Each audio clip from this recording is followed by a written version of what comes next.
Are you sure it isn't time for a colorful metaphor? You're listening to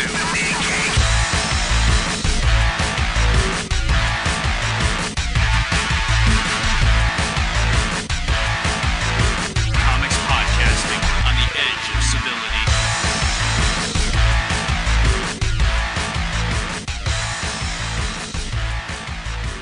Boy, I'm gonna get you started. God damn. You just told me not to, but I'm gonna anyhow. It's getting hot in here, so pick up comic books.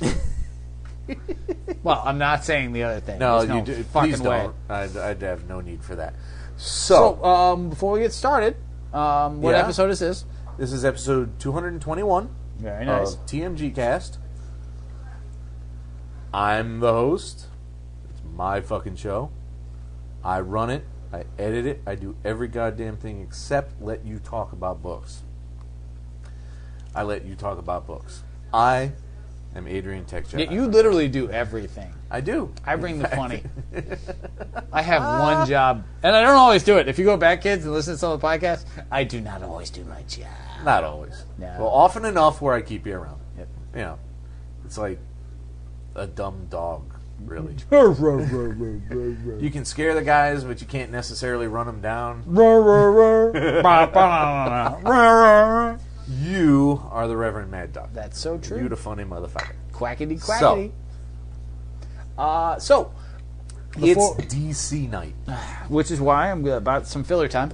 Although, massive No, DC this is pile. a big pile. I don't Shocking. think we need to do any fillers today. But you have a con coming up. I do. I have New York Comic Con on the way. Which is when? Which is October 8th. So damn close. Very close. I didn't even realize. I thought it was later. Yeah, I this thought month. it was the 18th myself. But, which reminds me, tonight I got to go activate those stupid Passes. badges Yeah. because they're so Reed Pop is so paranoid about pirating and scalping and all that kind of horse shit that you may have to show ID to get in now. Now, which nephew are you bringing? I'm bringing my nephew Vinny. Nice. Tell him I said hey. I will. He's going to be my comic book drug mule, like the other two were. Pack mule. Let's go with pack mule. Fine. He's going to drag. He's going to a lot end of up shit hooked around up me. pretty well. Let's be I'm fair. going to give him some dough. I'm going to make sure he's happy.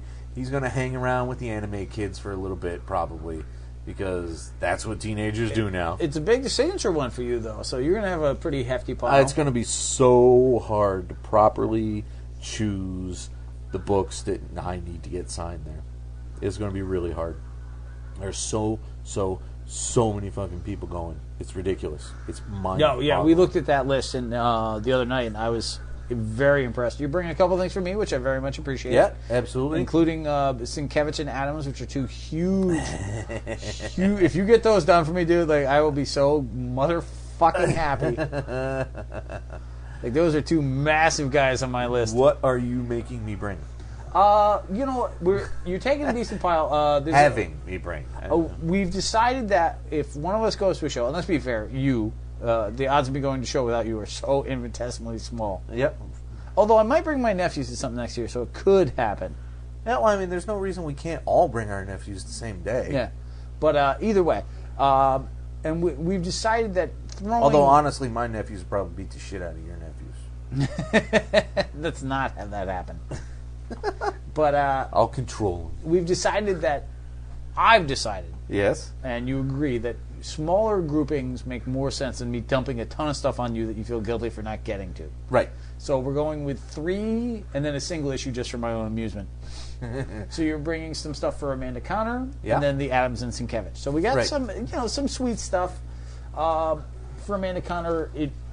Some random things, but really the cool thing is that I picked up a sequential art book of hers, which is legit. Yeah, that thing is sweet. For Adams, I have some really fun stuff. The highlight for you is the Action Comics annual Vampire Batman Superman story. I think that's one of the few things I kept from Action. Nice. And then I have a Godzilla, just random stuff. And then for Sienkiewicz, who's ridiculously high on my list, we've got some Stray Toasters. And if you don't know what Stray Toaster is, piss off. Like, Bah. Learn your fucking comics if you don't know what Straight Toasters is. Love and War, the Daredevil graphic, a couple of New Mutants, and an Elektra Assassin.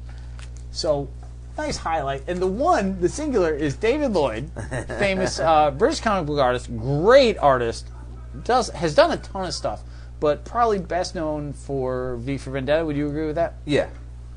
I had to be reminded of that, but yes. Which you have a couple, so you need to bring those. I should. I'm sending a Time Bandits Marvel movie adaptation. Mind-boggling. Mind-boggling. If anybody's going to have that available to be signed, it was going to be you. I think that You shit's monster. hysterical. So, I'm breaking the 3 rule, but only because that shit says too funny not to. I agree. And to my credit, I did ask first. Now, if anybody who's been listening for a while knows, though, that we like bringing people weird shit. You know what? We love and adore the reactions people give us absolutely. when we hand them a book. Like, just we were talking last episode, the Monarch Star Stalker. You hand that to Chaykin, he's going to look or the Night Mask Bagleys. He's going to look at you like you're half a freak. When I brought that Tim Sale, the first Batman one, and he ignored what you brought, and he was so excited, you were so pissed. But then you've done that to me too. Like, yep. And the thing is, you can't, like, if you're going to a con, the first thing you bring is the stuff that's most important to you. Don't bring the money book. There's nothing wrong with bringing that as well. Yeah. But, like, Mike Grell, the Longbow Hunters, he sees 10,000 of those a show. Which is all I'm going to bring, if that's all I like about Mike Grell. But I've also brought Star Slayer or first couple of Warlords. Stuff that I like that not everybody likes. But you're not necessarily, like, conversation piece. When you brought Joe Staten fucking E-Man. He adored that. No, you didn't bring E-Man. You brought... What the hell was it? Not Legends. Millennium. Millennium. Yeah. Nobody had brought him Millennium in years. Because it was horrible. And so those moments are awesome. When Tim Sale's like, this thing's kind of rare. And you could literally see TJ's eyes like glower, like, God damn it, why don't I have that signed right now? Or when you bring Matt Wagner or something that he doesn't see every goddamn time. Yeah, I'm sure he's so sick of Devil by the Deed, he wants to just punch someone in the neck. But when I brought the Faces, the Batman... Yeah. I'm sure he's much happier seeing the Legends of the Dark Knight stuff. Yep. That only, me and They're 6 always other guys going to collect. appreciate that. But when you bring somebody something obscure, like the highlight for me, like Larry Hama, when and I didn't even get to see a lot of this because you do a lot for me because I don't go to half the shows you do. But when I sent Larry Hama the Italian G.I. Joe, he's like, I didn't even know it was in this language. That was great. And and that's cool for you too because you get to have that individual moment. And with them. the next day he called up Marvel talking about where's my Italian G.I. Joe royalties. And he's like, oh, well, they're all in lira. Mignola did that, too. I'll take the 4 cents when for I sent the lira. foreign... it was Italian Cosmic Odyssey. Again. Yeah, it was Italian again, wasn't it? Was it? Or was it Spanish? Oh, I don't even remember. But, yeah, like, stuff like that where you get them to engage, so much cooler. Yeah. And I find it easier to actually make a conversation out of that stuff than, I love your stuff. What were you thinking when you drew this panel like this? Right. And they're like, I was thinking it would look good. But when I brought... Which is pretty much what they'll say every time. Like, when I brought Amanda Connor a fucking solo Avengers, where her very first published work was a backup story, a Yellow Jacket story. And she took the comic from us and pulled it to show us a page. She's like, look at this TV I drew. Here's all this crazy science stuff. And here are the aerials on the television. Like, that's the kind of... Like, if you bring stuff that makes them interested in you as a fan, you get a much better con experience. Yeah. Like, if you go to Humberto Ramos and bring 5 fucking Spider-Man #1s... He doesn't give a shit. Your conversation is going to blow. Yeah. And deservedly so. Unless you are a scintillating personality who can or just... really hot. Yeah, well, that I'm sure you get too. conversation out of that shit, too. He is Latino. Oh, my God. That hot-blooded, man. Anyway, but yeah, like if you look through your stuff and take the time to find cool things, and it's not always going to work. Like you had some awesome stuff for Busiek, and he's like, whatever. Yeah, pretty much. I was so disappointed. He gets kind of world weary toward the end of a show, you know. The beginning, like the first day, he was awesome. Yeah. Like when we caught him the first day, like we were seated like 4 feet from him. Well, that's also true. That was insane. Like, hey, dude, we're still setting up. Kurt Busiek sitting over there. What? I'm just going to take a saunter over there. Like, here's some Conan. Sign this. Love you. Mean it. All right. But, yeah, so it looks like a pretty goddamn good show, and I'm glad I got this today because I didn't realize it was that close. Yeah. I'd have reminded you, though. I'd have taken care of you. I always appreciate it. And there's a great number of guys, like, you're going to have a great time. And, guys, like, have, for those of you, as if anybody who's remotely interested in being a comic creator and going to a show, like Fred Van Lente was awesome at a show. Just a minor overall name in the scheme of things. Really nice dude. But having books, Christos Gage did the same thing, that you could sell for $1 and people could pick up and sign, brings you money and guarantees their interest.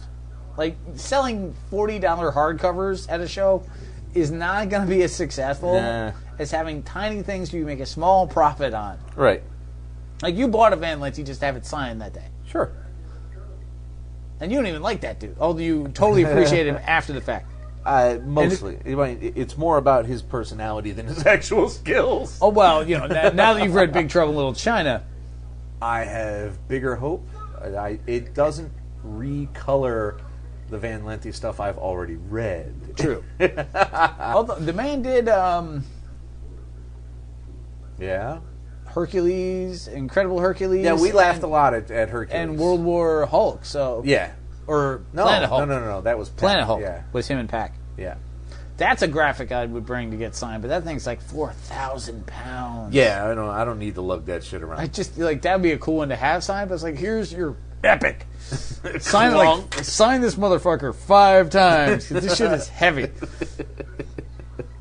Why don't we get on with this week's book? Absolutely. What do you got? Let's start That with... was a good start, great time. 11 minutes of fun. Which is about as far as this episode's going to go. Bless you, fuckers. Bye. We're out. So, Sinestro has recruited Nax, exiled member of an explorer race. Why is he exiled? Who the fuck knows? Why is she exiled? Yeah, couldn't tell that one, could you? No. We get a ton of exposition, including the fact that the Green Lanterns are just fucking gone somehow. Because we don't read that fucking book anymore. Do you feel like we should revisit that?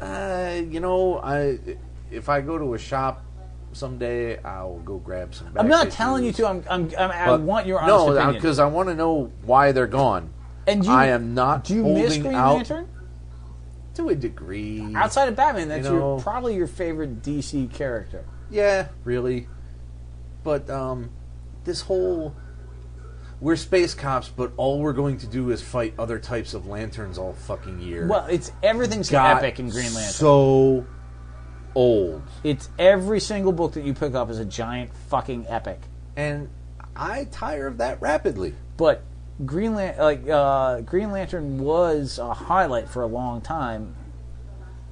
Yeah. But getting back, it was a curiosity because I'm reading this. I'm like, damn, man, we haven't read Green Lantern forever. I don't know shit about what's going on in that. Anyway, Sinestro pairs Nax with Saranic, who's trying to work out curing the paling.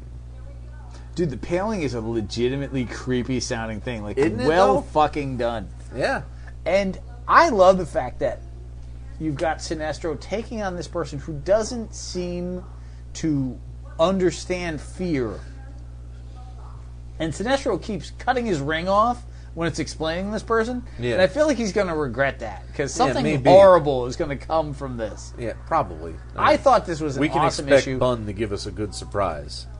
I also like the fact that, Saranic character, like everything going on in Sinestro, this book hasn't had a rough issue yet. No, not really. 14 there were issues slower ones, but still solid, and they were things never moved. poor ones.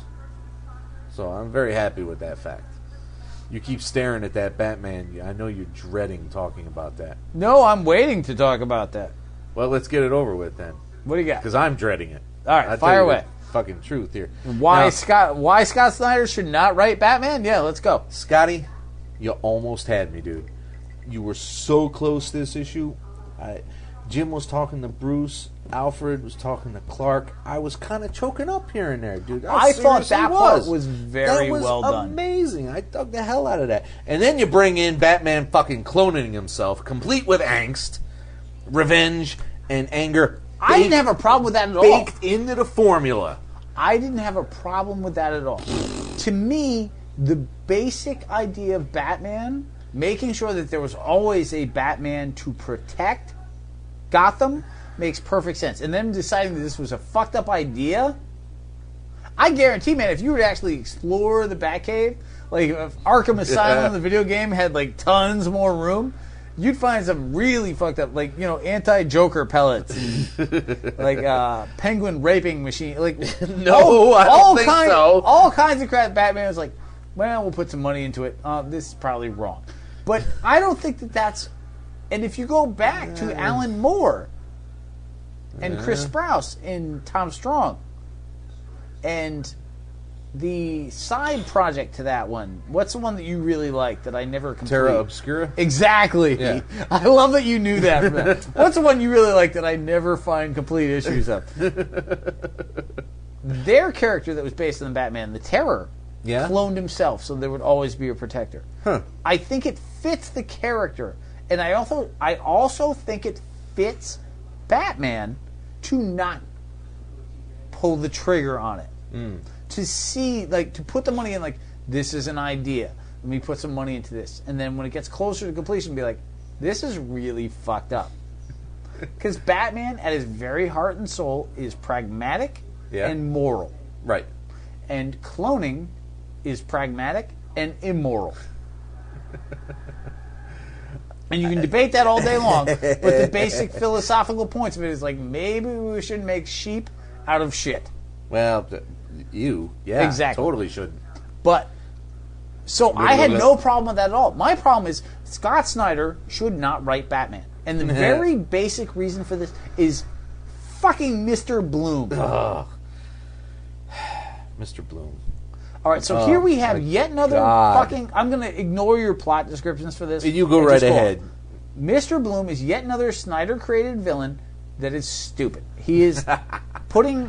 He's got magic eggs that create powers in people, and he can kill them if they venture off the guaranteed path, if you will.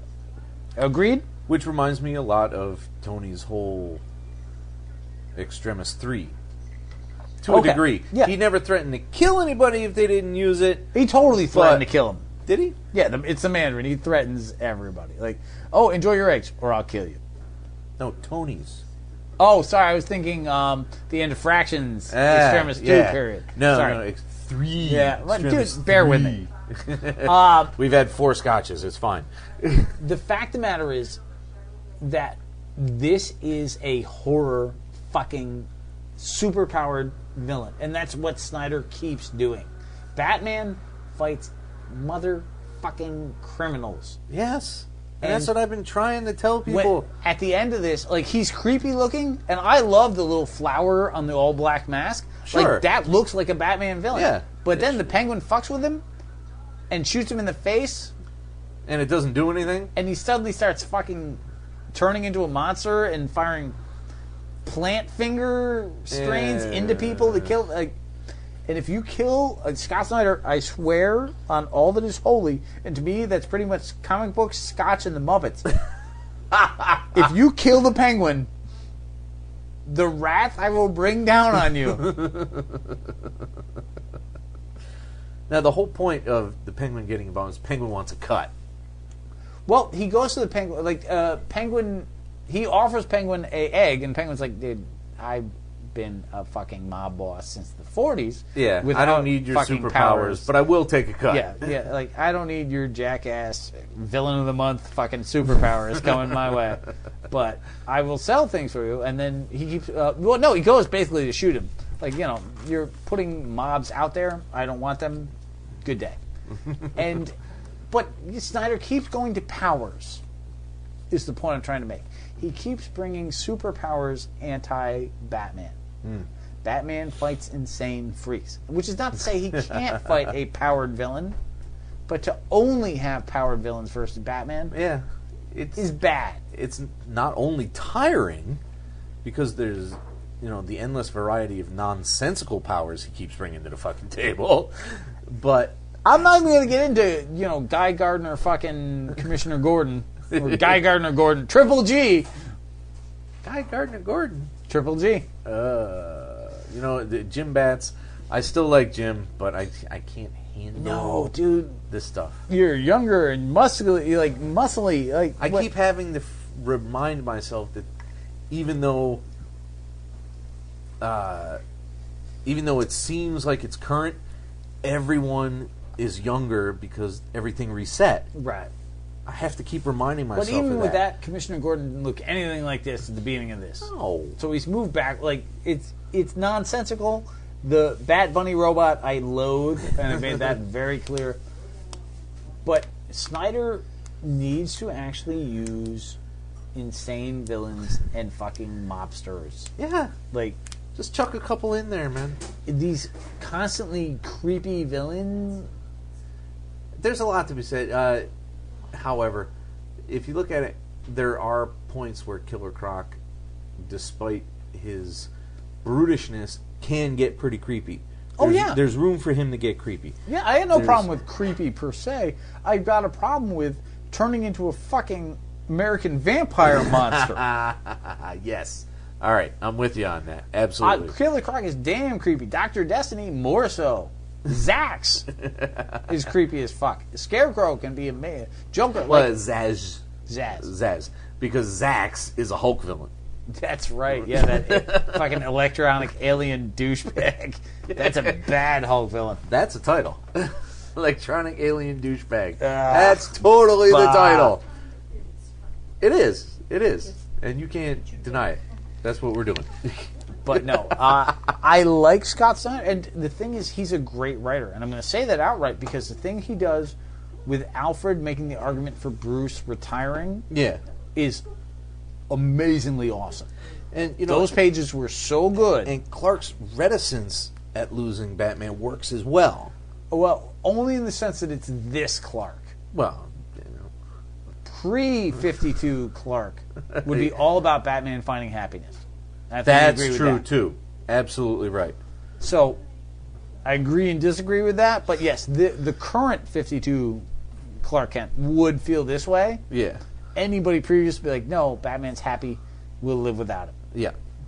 And I miss that Clark, too, but for different reasons. But Scott Snyder is just constantly making Batman different. Not better. Not good, per se. Yeah. Just different. Yep. Do you honestly believe 10 years from now you're going to be reading Mr. Bloom storylines? No. Particularly in Batman? Definitely not. No. They might throw him in something bizarro, like fucking... He might fight Green Arrow. He might show up again. He's going. But come on, we're already stuck with Professor Pig. Who's those other assholes? Not Suicide Squad. The other ones. The weird ones. Doom Patrol? Yes. I can't believe I was able to get that from that, by the way. Well, what else would you get it from? Anyway, but let's get the fuck out of Scott here with Snyder, that, like, man. I love Scott Snyder as a writer. He needs to be doing more super-powered, creepy books like fucking Swamp Thing. Yeah. He's got a knack for horror and grossness. Right. He does not have a knack for Batman. He can make good characterization. He absolutely can. He's a great character writer. He's not a good Batman writer. Yeah. Yeah, which is not... Dude, being a comic book writer doesn't mean you're good at everything. Well, sure. I have talked before about how hard fucking Thor and Wonder Woman are. There are characters... There's no character everybody can write. Yeah, probably not. Like, do you want to read a Jerry Ordway drawn fucking Lobo? Like, not every character suits everybody. No. Keith Giffen probably should not write fucking Question. Like, but the oddest thing about this is we are obviously and very clearly the exceptions here, because this is the #1 or top 5 book every single month for 4 years. part of that is the overall fucking Batman. Yeah. Spider-Man sells no matter who writes it. Batman sells no matter who writes it. Yeah. In the 90s, when Spider-Man But the was... numbers are so far removed. Batman is actually over 100,000. Batman and Walking Dead are the only books that top over 100,000 anymore. Wait, Walking Dead sells 100,000 copies? Yeah. Holy shit. Yeah. I've never bought an issue of The Walking Dead. Neither of you. Nope. But I've bought the compendiums. True, I bought the graphics, but I want to say I've never bought a single... Not once I've been like... Those two books break 100 almost every single month. That's it's in previews every single month. It's... So, and there was one guy on Twitter just this week who said, you know what? I can't handle this Batman anymore. I'm done. I gotta feel like you But feel that way all the time. But no, I read. No, I'm saying I gotta feel you feel that way all the time, though, of late. Oh, sure. It is only character inertia that keeps me buying this book. Like, if you dump Green Lantern, your second favorite, as long ago as you did, Batman has been no better for longer. It's... I love Batman. I want all the Batman. All your Batman is belong to us. And There's your title. and you know, honestly, there are other periods of Batman that ain't prime. You know, Late 90s. Late 90s was terrible. Until Rucka took it over in the early 2000s, it was only middling. And then it ramped up, and then it stayed up for a very long time. Every book is going to be about runs. Like Kelly Jones on Batman, amazing. Yeah. Doug Mensch and Kelly Jones. I'm trying so hard. Is the Snyder book in its time any more less? It's such a dumb way to say it. Yeah. Any more less Batman than Dick Sprang was compared to Neil Adams? No, I disagree with that. See, but it was a period that people, the Sprang period is a period people love and look back on with reverence. It's not the gritty detective. Okay, that's super Neil true, Adams did. but it was true to the character, and the villains were true to the character. At the time. But, no, I disagree, actually. Like, I'm going to wholeheartedly disagree with this, because Neil Adams took everything that Dick Sprang's Batman was, he made it darker. Right. And he wasn't alone in this by any stretch of the imagination. No. Like, Neil Adams... It's just easier to bring him up. Phenomenal artist. Does not deserve credit for revamping Batman. There were a ton of people involved. Writers, artists. Simonson did some amazing things on Batman. Fucking Norm Brayfogle, Jim Aparo.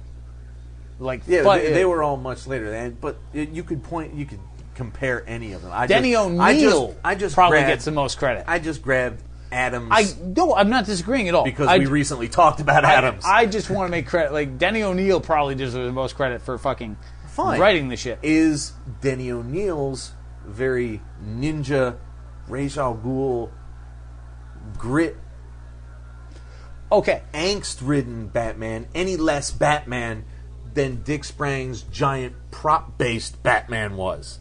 I'm going to say it this way, and I think you'll agree with me.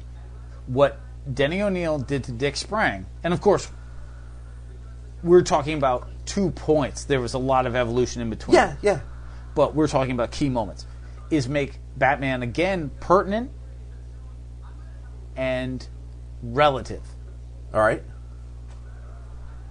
Scott Snyder has made Batman relative to the time, but not pertinent. He's missed the character by going with the time. Superpowers. All right. Horror. All right. Disgust. He's missing the Batman in the scenario. Gotcha.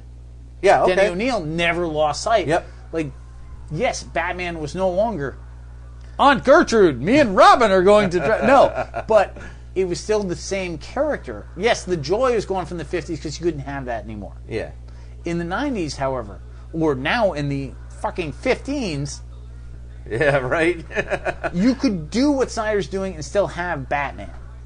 But he's not. Exactly. Yeah. And therein lies the difference. All right. And that's the kind of thing I was trying to reconcile, and that's why we talk like this. There you go. All right, so we're done with that shit. Yeah. Why don't we move on to Constantine? So, is this book growing on you? Not particularly. Okay, go ahead with Not your plot. particularly. This is number 3, and John, Georgie, Veronica, and some schmo they picked up in an alley or whatever have their... Gaz, the ghost. Fine. See what this book means to me? Yeah. Have their earliest history at nightclub spotlighting a demon band. Which is like, alright, well, I guess the club scene is important these days. So if you're going to have Constantine, you're going to have a band, you're going to have a demon band. Fine. Demon bands happen. Whatever. However, that's the past. Currently, John and Georgie are at odds, tracking down a sex-killing incubi who just wants to rock, man. Seriously, what? Georgie saves John's dumbass, revealing Veronica, apparently close to John, died years ago. She, whether or not she's actually dead is interesting. What I like about Constantine is that they're redeveloping the character, but still maintaining the character. Yeah, okay. I liked the Ghost Gaz far better than any backup character in previous. Like a ghost conscience for Constantine, his oldest friend that he got killed, was awesome. Killing him in the second issue, super frustrating. And I thought this issue did a great job of presenting Constantine as somebody who sees the cool in the mystic without the consequences, and brings a lot of people on. And then Constantine is a guy who ignored consequences so long and so many people paid for it that he now recognizes that fact. If you really break down the character all the way back to the Alan Moore Swamp Thing days, all right, he's a guy who delves. And he knows what's going to happen because he's seen it happen to somebody else on his watch again and again and again. He hasn't researched. He's never played it safe. He just dives in and somebody else pays the price. Right. And everyone knows that. So I love that they maintain that. And I like the character of Georgie as this, operative of the crown, supernatural detective who's way more competent and organized and knows Constantine's an asshat.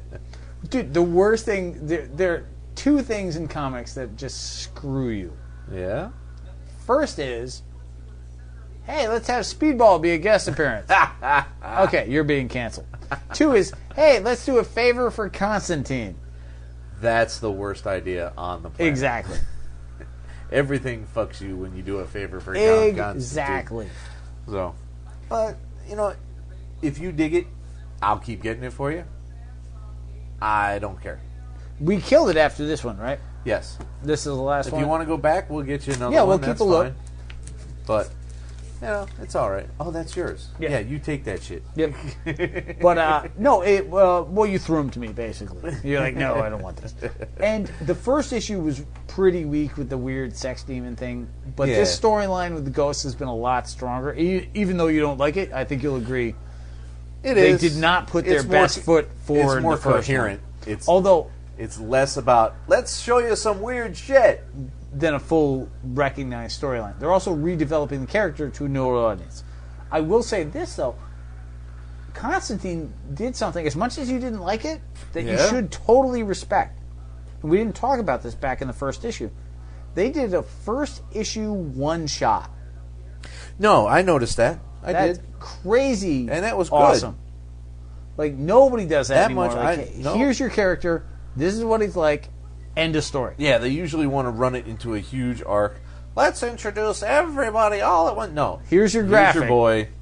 Let's go. Love that. That did, in retrospect, that did please me. Yeah, it's something we missed talking about in the moment. Yeah, but was recognized. So, You got me there. Bing bang. Over in Batgirl 43. You got one more? Yeah, no, unfortunately, we're a little late behind, but Yogi Berra passed away. Oh, yeah. Means more to you than me, but I will not. Again, though, disparage. even in sports, a guy that you know and semi-respect. Yes, that's correct. Mostly because he says funny stuff, but... And who else gets a fucking cartoon character named after him? Do you know? Nobody. That's who. Sad moment over. There you go. Over in Batgirl 43, there are some tiger-based murder mysteries happening. Right up in Burnside. Babs is having a tough time organizing a wedding, which is really not what she's supposed to do. The bride and her fiance is supposed to be doing that, but whatever. She's trying to keep her pal safe and trying to track down why the tigers are killing new young tech workers. Cater is being framed. Friends are acting weird. And there's multiple flirtations, and there's fold-up bat cycles. I hate the fold-up bat cycle. Where are you on Batgirl? Because you fluctuated all over the place. Well, the books themselves flip-flop all over the I'm goddamn not disagreeing, place. but where are you currently? It's teetering, honestly. Towards or against right now? Against. Okay. But, I don't want to throw away a good book if I can help it. Is this a good book? Batgirl is the most confusing book that we read for DC. There are aspects I don't dig. Those aspects, in a completely objective viewpoint, are done with quality. They just don't hit me. Here's my point with this. And that's what a lot of comic people won't admit or recognize. This was the first one where it's like, what the hell? Because I've been defending Batgirl for a while. This one, it was a little frenetic. It was a little disjointed. It wasn't cohesive in any real way. It does a great job with the Batcast, but this is the first time where the Batcast took over. Batgirl's barely in this damn issue.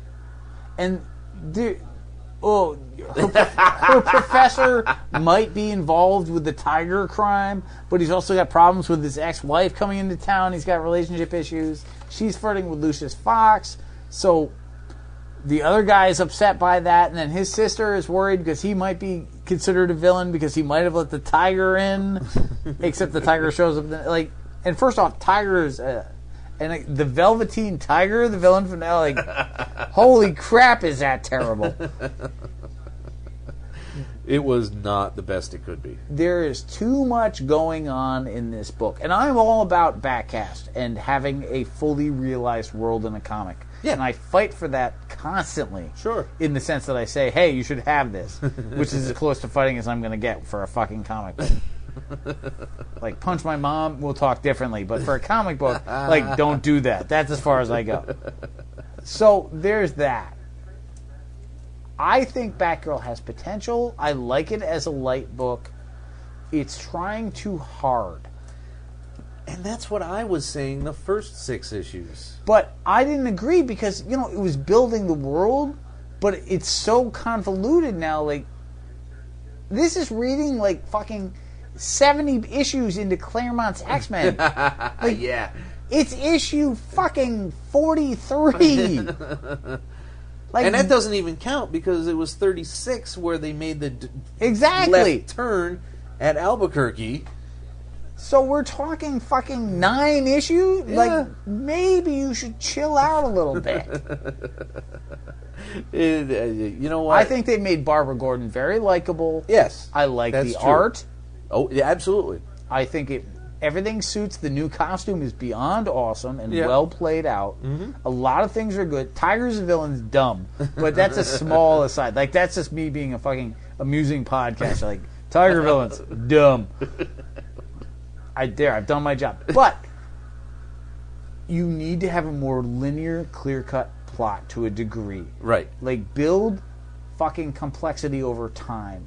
You can't have this much drama in a single issue. Soap operas are clearer than this. It's true. There was a point where I was very alone and I had to hang out at home and my mom would watch this shit, so I know what you're talking about when you say soap operas. That was when I was a kid, let's be clear about that shit. Oh yeah, because you're totally not alone now. 30 plus years ago, let's be certain here. You were a child 30 years ago?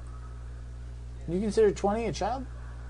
Hey, well, no. You got your numbers all fucked up, yo. You got your numbers all fucked up.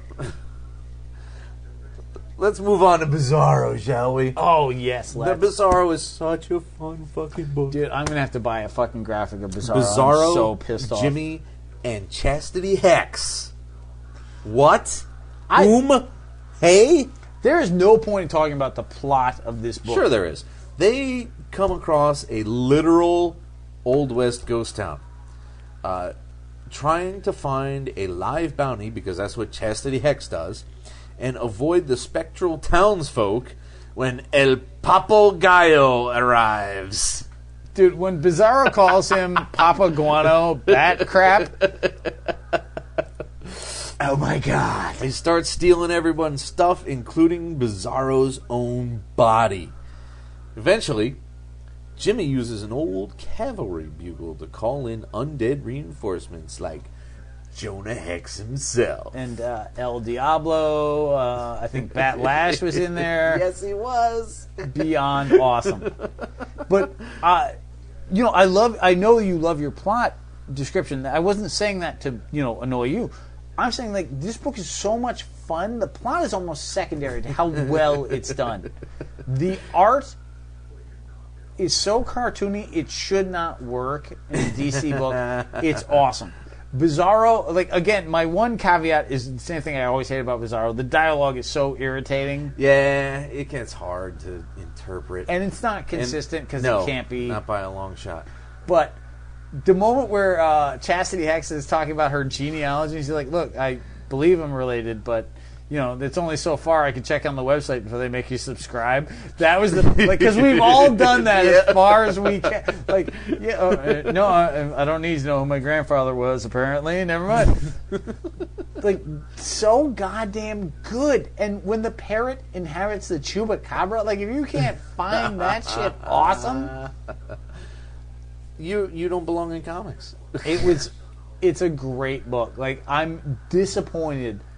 As much as I hate to say it, this is a miniseries. I would buy Bizarro all the time. You know, I'm with you to an extent. I would rather see a couple Jimmy Bizarro miniseries and have each one high quality than the inevitable downfall Does and the everything swapping decline? out. Eventually, we stopped buying X-Men. Didn't. We stopped buying X-Men. Pretty sure didn't. The thing, you know, if you go towards a finite end. And they stopped. But, No. I mean, what No, that's true. What monstro size plot would you have Bizarro in? I would buy, let me amend, because you have a point, and I hate saying that, but I would buy a Corson Duarte, Pentazes, Bizarro infinitely. If they were to leave, then I would rethink it, because Bizarro sucks. For the reasons I've discussed numerous times. And over again. But this shit is awesome.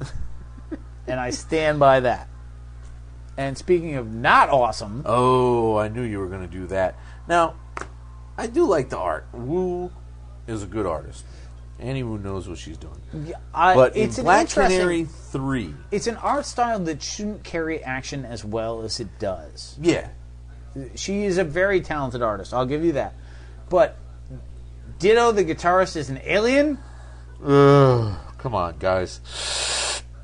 So, the weird shadow creatures are still after Ditto for still no apparent reason. But now there's a team of black ops guys as well, led by, what the fuck, Dinah's ex-husband, which we established is real a couple episodes ago.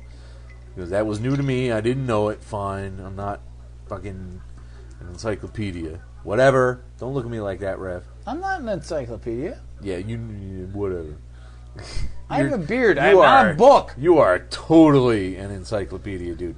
Revipedia. Who reveals that not only is Ditto an alien that the government had, but the genetic cause for Dinah's scream, which I think is kind of pushing it a little bit. I might be making up the alien thing because like it's a Fed, but yeah, it was some sort of cult fucking Men in Black crap that I. And I was like, why? We don't really need a cause for Black Canary's scream, do we? No, I didn't. And certainly need that. not a character she's just randomly hanging out with for no reason before issue 1. I get the part that you like, which is okay. They were able to use one to create the other. Like somehow they took the voice to double the voice on Dinah and make it a weapon. I get where you see appeal in that. My thing is, they met randomly, which is the Yeah. stupidest fucking thing ever. Yeah. If one was drawn to the other and sought them out, or one broke out and took the other with them, not knowing that, Yeah. one thing. Yeah. But hey, I'm going to join a band that just happens to have a 9-year-old guitarist missing a voice who's my voice. Like, that part kills me. That's over in Cinema Sins, they would say plot convenience is convenient. Yeah. On top of that, then Ditto runs away and ends up with Maeve, the ex-lead singer. Yeah. Like, this is a fucking Josie and the Pussycat storyline. It totally is, dude. Like, no bueno. That's bad. Like, when are you done with this book? 5, I think. Okay, you did 6 kill it. tops. Yeah, it's over. Okay. Yeah. Like, sorry, dude. I want to support female-led books, but they got to be worth my dough. No, and that's my thing is, like, you can't think, and again, like, I feel like I'm constantly anti-women in this fucking podcast, and that's not who I am. I'm not about supporting female books. I'm about supporting good books. Like, if you do good work, you deserve credit for it. Kelly Sue DeConnick, not my favorite writer, has gotten insanely better and is putting out solid books. Yeah. Ms. Marvel is a book that I will fucking hand to people. Like, if they did a mini version of that, you hand that shit out at Halloween all night long. Shit, yeah. Like, that book is insanely good. When you do great work, you get great fucking credit. Right on. But just being a female and making a comic doesn't mean that you should get more credit than somebody else. Annie Wu is a great artist. I don't like the writing on this book. I think it's confusing and weird, and it's a Pokemon meets fucking Josie and the Pussycats mix, and I don't want to read that. I don't want to like that. I don't want that in my life. Well, let's try again with Harley Quinn and Power Girl number 3. Now, being us, we totally missed number 2. Yeah, So semi-confusing, although being the kind of book it is, really not all that confusing. not particularly. So halfway across the universe, it's Fear and Loathing in Las Vegas with hallucinogenic spores, dirty carven statues, space attacks, Harley in orbit with no helmet, and a confrontation with a mostly naked, mind-controlled Vartox. I love this book so much. On the cover, wearing a slave Leia outfit. Dude, awesome. Like, it's awesome. And I also, like, the one thing that they don't get credit for in this book, like, it is a comedy book. Yeah. It's basically a Harley Quinn book. But what they do with Power Girl is they show depth of character in tiny ways. Tiny, little ones, like one line at a time. Like, when Vartox is giving her a hard time about her costume being distracting, Right? the classic, Power Girl, whatever, and she talks about Vartox being distracting in his Slave Leia tutu. Right? What you miss in that is that she finds him attractive. Yeah. Which is not something that's always portrayed with her. And she's never going to openly admit it to him. Exactly. So they That was very, very subtle. That right. Was and I love that you totally saw it because it's so not her character. It's like, dude, you're totally distracting too. And the moment where he's like, I actually dress this way because of my mother, and she's confused, and he's like, Zap, I'm fucking lying. Oh my god. Like, you could totally take Harley Quinn out of this and have a Vartox Power Girl miniseries, and I'd be all about that. Vartox needs to show up all the goddamn time. You were less pleased with his original That's not showing true. in her I didn't book, like though. Power Girl. I love Vartox and Power Girl. If you think back, those are the only 2 issues I own and have signed by Connor. Yeah. So Says a lot he about you. Yeah, well, yeah, I like awesome comic books. The shit was hysterical. And then when the Minister of Cool gets high with his hat while they're trapping, like, oh my god! And her, Power Girl's hand turns into a zebra, and you have to read that to see it. People, I cannot fucking put it any clearer than that. That shit was epically cool. I enjoyed it. It's a lot of fun, but it's I'm also, going to be definitely. You're getting all the issues, so I'll definitely get a trade for that. But you have to agree, like, they're doing more interesting things with Power Girl's character than they did in the entire previous Power Girl series. Which is weird, because they all had input in that book. Well, writing and art are different. And you have to say, that book was about the light. And Palmiotti and Connor are making more of an effort to build character. It's been happening in... And we don't read Harley Quinn on a regular basis. No. Because it's the most fucking over-the-top push character in existence right now. Aside from Deadpool. Fair enough. Fair point. Although after this movie, even Steven. Probably, yeah. Whichever movie does better, it could go either way. They have made a lot more effort in Harley's character in the last couple of years than anything else. Right. And Power Girl, I didn't love it because it wasn't dwelled into well. Like, you loved it because A, the art, Amanda Connor as an artist was awesome. Right. And B, it was trying for a fun tone. Yeah. It didn't resolve anything, and it didn't build anything. It was just encounter after encounter. It was like reading a fucking Golden Key book. Like, it had no meaning to it. But it kept things shorter and sweeter, and I was looking for that. Right. And I still appreciate that. I still want that. You'd still have dumped that book if it didn't get any better. No, it was at a level I was ready to accept. And you know, it was only when Judd money, Winnick completely took a 90-degree turn on the whole goddamn thing that I said, I'm like, that's enough of this. I think that was part of, I honestly think Amanda Connor losing the art, because Amanda Connor, Amanda Connor is so good of an artist that she can take a poor storyline and still make it fun with the illustration. Yeah. Like, if you were to go back and read those with a different artist, I don't know that you would have made 12 issues. Maybe not. Would you acknowledge that as a possibility? Well, no, yes, Yeah. because art is particularly when somebody's monstrous part of comics. You can't particularly have when somebody's comics. that expressive. Yeah. Yeah. So I think when you switch the entire team like that, it was always going to have a detriment. Yeah. And there wasn't enough built in the character to carry a new line. Maybe Judd Winnick could have done something cool with it, because he's done both highs and lows as a comic creator for me. Yeah. His Green Arrow was awesome. I was less happy with his Batman stuff. Fair enough. I haven't read any of that, but I'll take your word. Yeah. He did great on Green Arrow, though. Yeah. Anyway. So, it's a great book. Now, diving into a book that totally drove me insane. Wonder Woman 43. Poor Donna has escaped and decided to visit the Fates. Why did she do that? Because she wanted to have her destiny thread cut so she can die and therefore atone. But turns out she doesn't actually fucking have a thread, so she's got to just like take off. That was kind of cool. That's a good point, because she was created out of nowhere. There was no divine intervention, so where would her thread have come from? It was well thought out and interesting. Yeah.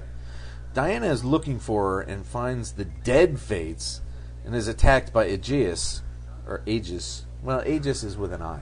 Aegeus, who takes off after a quick wounding of Wonder Woman. And I was completely, utterly unimpressed and not worried about Aegeus as a villain at all. No, he comes off like an asshat. Like, he's not powerful, menacing, but not menacing. He's not frightening. No, and you know he's going to fail. Like, obviously, it's Wonder Woman. He's always going to fail, but no point do you see this guy as a credible threat. No. This book really Ian Churchill as the artist did some really cool things. But that horrible female pickpocket character and that size differential that made her look like a poorly drawn midget. That was pretty bad. That was awful. I distinctly remember that, and I was like, really? Is this what you're handing us right now? Like, that just stuck out so badly. Like, Wonder Woman took a huge turn for the what the hell? It opened up strong. Like, the double-sized Strife fucking with everybody was cool. Killing the Fates was so bad and so pointless and confusing. Yeah, there was.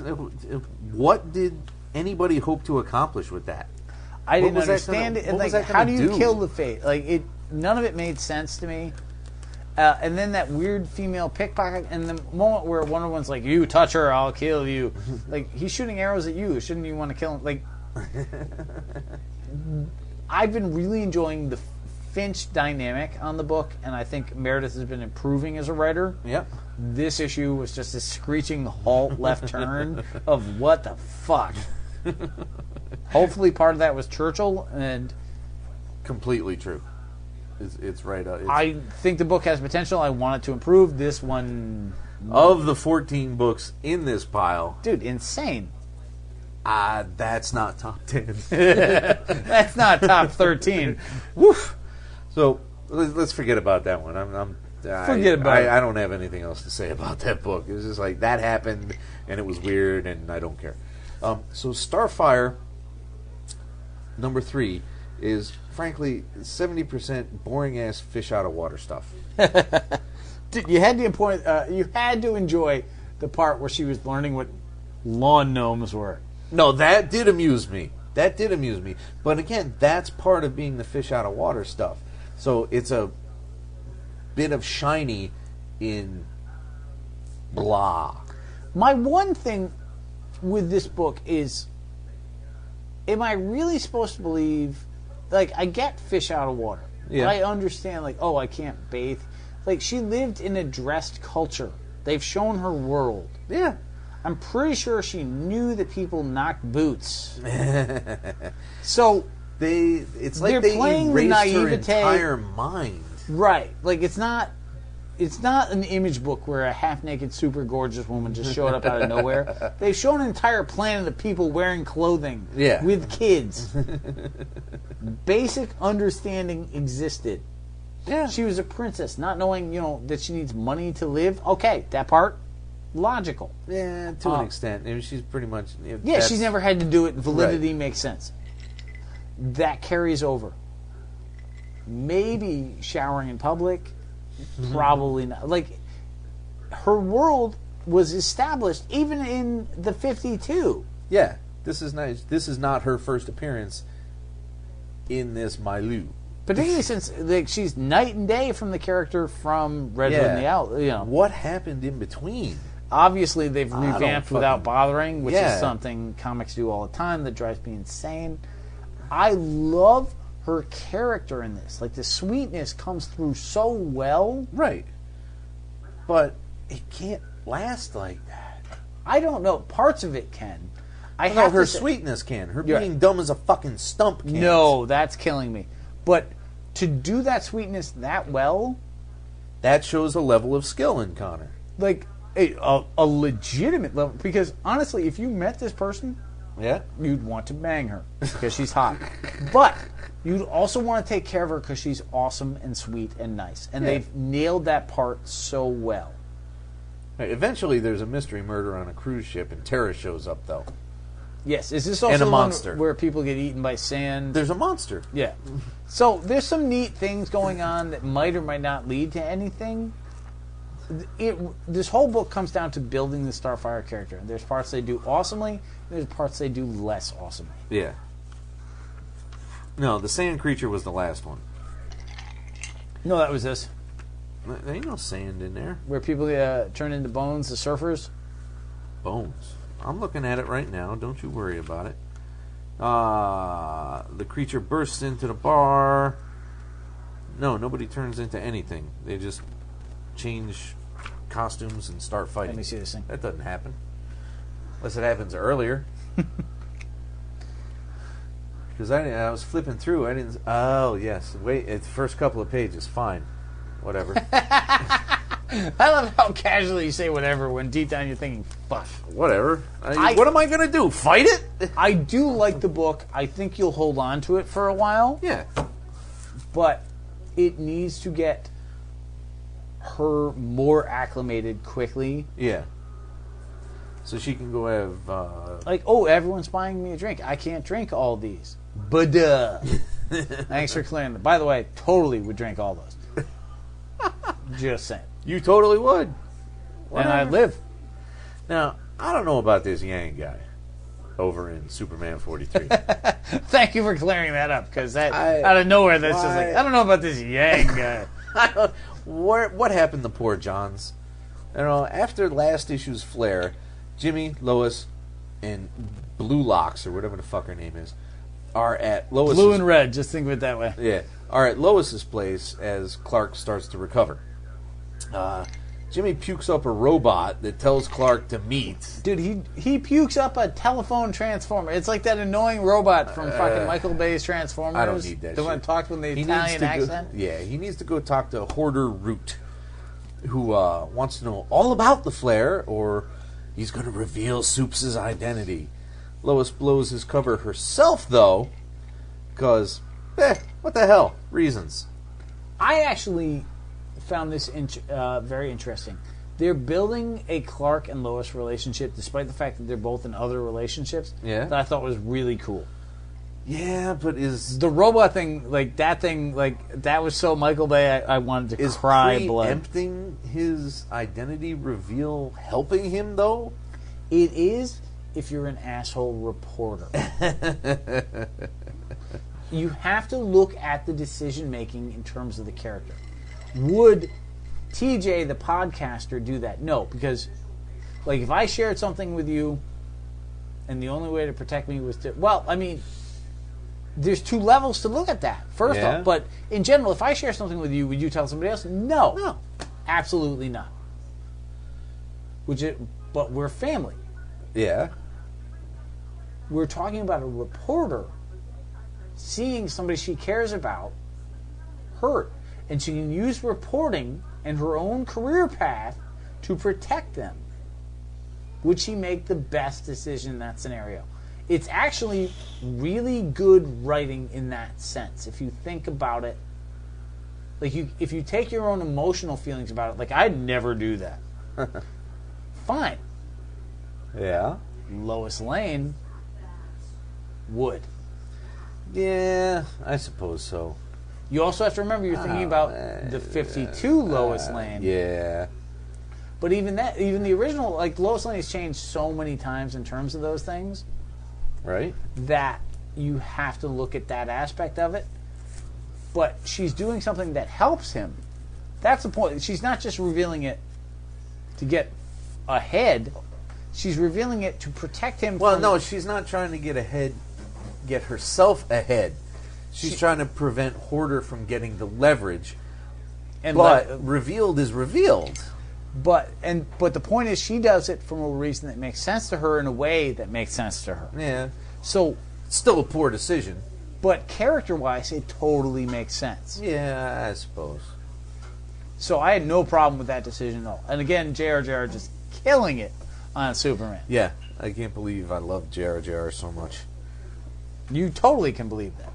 Yeah, it's been decades. So glad he got a big book again, like Superman. So I don't want to read any more Batmite though, dude. I don't. No. Batmite 3 has well, it still ain't funny, even with Batmite taking long showers, ruining bathrooms, smoking cigars. It's amazing, man. It's not Batmite. And the thing is, yeah, they developed the roommates, the roommate thing. Everything is happening in this book so quickly. They invite Batman in, but you don't know who they are. You've got one guy who's kind of cool named Weed, who looks like Shaggy, so you assume that he's a pothead. Yeah. And then his roommate or girlfriend, it's not even established what their relationship is. Yeah, it's not clear at all. Named Reagan? Reagan and Weed? Really? Could you be less subtle than this? And Reagan is a secret agent who's assigned to keep track of Batmite because somehow they know he's been staying in her place for 2 days. No. And then it doesn't fit. Batmite and Damian. Yeah. I have Who to shows say- up to scuttle the stolen Batmobile? And Gridlock, the villain who can touch you and freeze you. First off, calling him Gridlock, oh my fucking god. I will say, Batmite's dynamic with Damian was the best of the 3 issues. I suppose. The two characters having totally different Honestly, outlooks I don't on even Batman. remember how they deal with each other. They hate each other. Well, sure. Batmite thinks that Damian is the least fun human being on the planet, which is valid. That's true. And Damian thinks that Batmite is a jackhole, which is also true. So, the fact that Batmite spends the entire time trying to get Damian to lighten up, and Damian wants to stab him in the face, but can't because he's Robin. I thought this, compared to the Hawkman crap, Right? fine. The highest point, it's a low high point here. We're not talking fucking Kilimanjaro. Yeah, let's say bye-bye to that, huh? How about that? But one last thing on Batmite. Yeah? Well, it's only a 6. Or, no, it's even a 5. Is it? So The next I issue, stretched though, it out. is Booster Gold Batmite. I'm not holding out hope, though. No, dude. Even though Booster is Jurgens' character, I'm not holding out hope. It says a lot that the fact that Booster Gold and Batmite conjoining Together? has no appeal to you. It's a whole. It says way too much. Yeah, and sad but true. We're closing in on the stretch here. Let's go over to Detective 43, where Gordon's bat suit has had its power core stolen because everybody loves power cores. It's crucial that everyone at some point steals a power core. Iron Man 101. Yeah. The investigation about the attack on the circus from last issue continues, and a huge plot bomb is dropped in revealing Yip, if we remember, Bullock's partner and lover, is dirty and passing intel around. Well, we already knew she was dirty. The I degree. Yeah, he's talked about it to her that's multiple right. times. I She don't shot remember- somebody. I don't remember why, though. I don't remember it happening. Selling like information is a little new. 3 issues ago, Yip suddenly appeared and she's banging Harvey, and I don't remember her ever anywhere. Well, remember she shot the person accidentally and Harvey helped cover it up? No, All right. I don't remember that at all.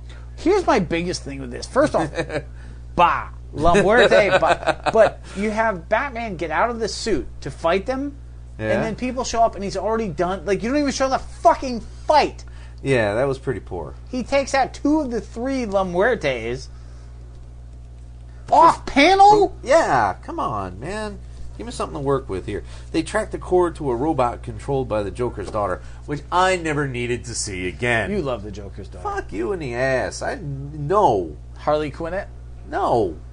That's not it at all. What are you talking I about? make stuff up. Yeah, you do. Poorly.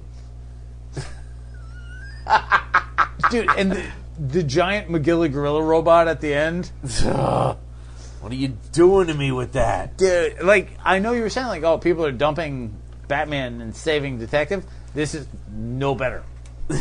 Not with this issue, anyway. Not at all. Not this issue. That's what I'll say about that. Not this issue. But the last issue of La Muerte was not any better either. It was not great. You know? Whatever, Detective.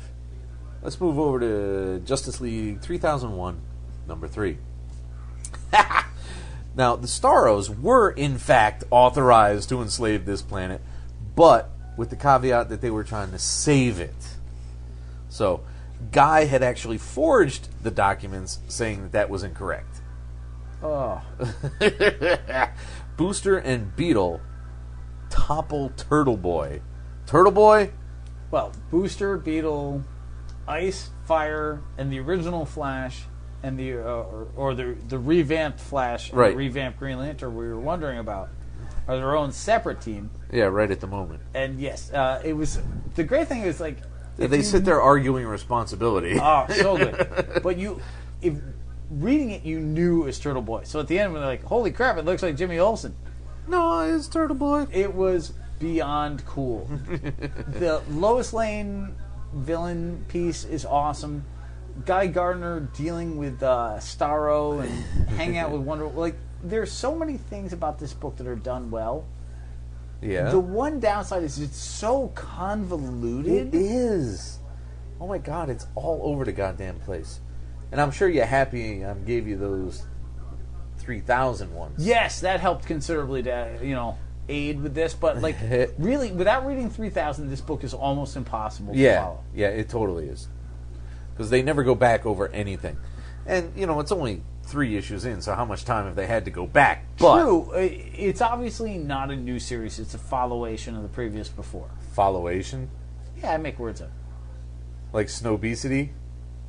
I've never done that one, but For realsies? For realsingtons. nice. For realsingtons. Like it. Lois and Ariel's body is pissed at losing again. And you know why? Because her plans are crap. That's why. Bats is trying to convince Clark that something's off with Ariel, but in this milieu, Soups is a giant douche nozzle, so he just doesn't go with it. I love that dynamic, though. Like, the two of them knowing that they could trust each other even though they weren't friends anymore. Like, I thought that was so well done. No, that's pretty good. That's pretty good. DeMatteis and Giffen are an amazing team. They have done more good comics than almost anyone else I can name as a team. Like, yeah, because most great runs are one guy who may or may not be partnered with another guy for any length of time. but the other thing I want to point out about how good this was and the depth of like the way they do little things well, and this is where you can tell somebody's writing comics for a long time. Yeah, Is the sheriff shows up as the convert, and Superman immediately gets him out of there because he's an asshat and suspects him. Batman's like, look, we've already cleared him of that. But the sheriff is still the convert. So Superman, despite being douche canoe of 3001, is entirely accurate in this. Like, and so the relationship still works. right. And Batman knowing that something's wrong without knowing that she's Lois now. Ariel, is it? yeah, Yeah. Is awesome because he's like, look, they're my instincts, and I'm motherfucking Batman. I can't prove it, but I'm Batman. Listen to me. And Superman's like, well, that kind of makes sense, but yeah, no. right. So it's just so well done, and Porter is doing such a great job of his dynamic art style and still having that kind of Maguire light feel to it. Yeah, it fits very, very well. Yeah, great book. If you enjoyed Justice League 3000, dive right in. Without it, try it. Yeah, you should know that it's going to be uphill. Yeah, you should listen to some podcasts or read some articles. But by the way, anything with Booster Gold and Blue Beetle teamed up, if you don't buy, I hate you. And there's been rumors that there may be a blue and gold movie. Pardon me? Tiny rumors here and there. Not many. I don't Definitely think- not substantiated. As much as I want that, I don't think DC could handle it. I think they need to go the Netflix TV route, like do it on Amazon or something. That would be amazing. I I would think- be behind that 100%, and I would pay more for it. You'd buy Amazon, like Powers you didn't buy it for, but you would totally buy it to get a B&G. Well, no, it's not on Amazon. It's already out, on man. PS4 network. Oh, whatever that is. Yeah, Yeah, totally. but I don't have a PS4, so I ain't buying a whole membership for that. You would for No, I would. Booster Gold, no, Blue because Beetle. that's ridiculously irresponsible. I remain unconvinced. Anyway, you know what doesn't convince me? Is Bombshells #1. So I'm gonna we're not gonna talk plot in this because there's none. There isn't any. There are 3 stories. This I'm gonna make 2 key bores points. me a lot. It's all set up for yet another alternate version. This is not set up for an alternate version. No, this this is is set the up to alternate sell version. fucking toys or statues. Yeah. I'm gonna make 2 points about this book. One, Yeah. I'm not going to talk about the Wonder Woman story at all because it was awful. They were all awful as far as I'm concerned. I'm going to talk about the other 2. The Supergirl story, the only reason we know what night witches are is because of fucking Garth Ennis. So 2 points Yeah. to that, Garth. Point 1. And point 2, reading the Batwoman story, all I could think about was the what the McFarlane Batman 2-pager. Yeah, they took that a little too literal. Dude, they literally, not figuratively, literally stole a league of their own. They turned Kathy Kane was Gina Davis, and Maggie Sawyer was Lori Petty. It's true. It's true. Like badah. They don't even have words. Like it's a badah and a yah in the same. Yeah, I'm not getting any more of these.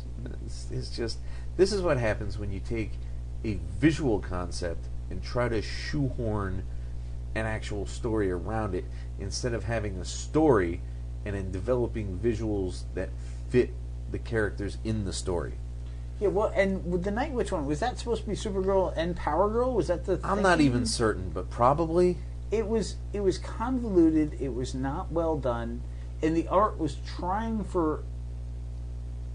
I enjoyed the art. The Savage did not do badly on the art. No, but it was super challenging because they're trying for like a cheesecake feel because that's what they're based on as like nose art characters, if you will. But at the same time, to be action based, and it's a hard style to pull off. Yeah, it's not made for punching things. Right, but at the same time, It's like, made for poses. it was also not done to be like crazy cheesecake either, which it wasn't so well done there.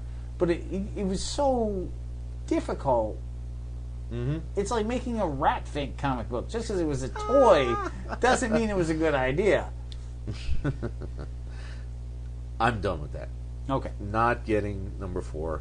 I electronically got 2 and 3 from Comixology, and you know what? I don't remember a fucking thing that happened in Oh, those so two that's issues. the only one I'm ever going to see. Yeah, you're not getting I any thought more you of read this. it on Comixology and then bought them. I No. thought it was the other way around. I got a little overeager because I like the concept. The visuals are nice. So I was like, all right, let's If buy you were this a ahead little of time. bit more of a collector, you'd probably have 1 or 2 of those statues. Oh, sure. They play your style, like 40s nose art, superheroes. No, they're all Aunt Lucia, and I got one of his prints on the wall right now down the hall. Yeah, that Princess Leia one. Oh, I didn't know that. Yeah, that's the same guy. Oh, okay. Yeah. Let's finish out. Let's get the housemate to bed. Shut the fuck up. And off on the usual high note of Astro City 26. How about that? We finally get an actual Samaritan story. A revamp of the very first Astro City 20 years later. Yeah. He's dreaming, but those dreams are affecting him in the real world, so he goes to the first family, who determine he's infected with weird-ass demons. But he knows that Are he's they been having those dreams before the demons. Yeah. So this is merely an additional symptom that revealed these things. So every hero in the world is put on alert while he's anesthetized to get them out. So what is causing them? The cool thing about this book is that Busiek is so talented a writer that he's dancing around multiple storylines. He's got the Samaritan trying to have a life. He's got Samaritan worrying about what will happen if he doesn't be a hero Right. for a day, and then showing that he can still, the world will still last without him involved. Mm-hmm. The fact that they're dealing with the dreams, and the fact that the nightmare creature is in there, but it still doesn't change the fact that the dreams existed before that. So there's something else going on. Mm-hmm. So he's building for it. It's a masterwork of multiple layered storylines simultaneously. Right. And as much as Busiek does so many things in this book, he doesn't do nearly enough with Samaritan. No, and you know what? I think that's okay, because it would be really, really super easy to have it be his book. True, but at the same time, a character like that big a part of the Astro universe that shows He up should have that had a rarely. spotlight a couple of times by Exactly. But at the same time, to do this way 20 years later, the depth of, and I say depth a lot, but the depth of what Busiek is doing in Astro City, it's insane. And again, if you don't read this, you fucking hate comic books. This is weird. You know what email I just got? What's that? And oh, I know why I got it now. Whew. I thought it was no. I got a notification that Nazi Mega Weapons Season 2 is now on Netflix. Super. At first, I thought it was like an Iron Sky thing, but then I remembered it's actually documentary of crazy shit. It's just a history one. It's okay. But finishing Astro City. I don't think there's a higher quality book out there. No, not there's a lot consistently. that are on the same level, but I really don't know that there's one that actually goes above it. No, it's consistently an awesome book. He's going somewhere in a big way in small points throughout these. Right. The larger storyline is coming, and he's hinting at things, and it's just so well done. It's amazing. And let's end on that, because amazing is a good word to end on. Buddha. Bless ye fuckers. And away. The Mean Geek is recorded live at the Reverend Mad Duck's apartment whenever the hell we can get to it. Find us on Facebook, Stitcher, Twitter under @TheMeanerGeek. Subscribe to us through RSS. Or we can be located at our own site, www.themeangeek.com. And most importantly of all, you can find us as a proud member of the Comics Podcast Network. Email us directly at themeanergeek@gmail.com. Can I drink now? You may.